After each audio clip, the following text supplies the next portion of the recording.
Syederolun membawa selembar spanduk. 3 pemuda menggelar aksi mogok makan di depan gedung Dewan Perwakilan Rakyat Aceh.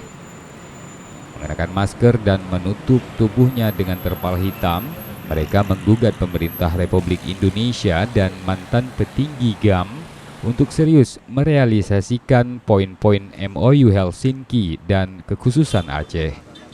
Ketua DPR Aceh, Dahlan Jamaluddin bersama sejumlah anggota Dewan sempat menemui ketiga pengunjuk rasa dan menyatakan apresiasi serta menghormati aspirasi yang disampaikan mereka. Beberapa poin yang urgent seperti hak-hak sipil yang hari ini masih mengambang dan juga pembagian hasil terhadap Aceh 70-30 dan juga tapal batas sampai hari ini belum selesai.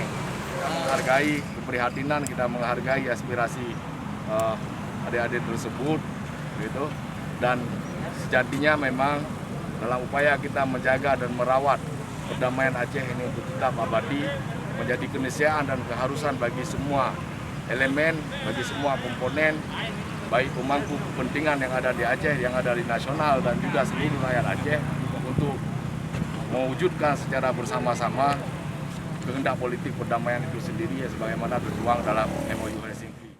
Biar ini tidak menjadi. Dari Banda Aceh, Henry, Serambi On TV.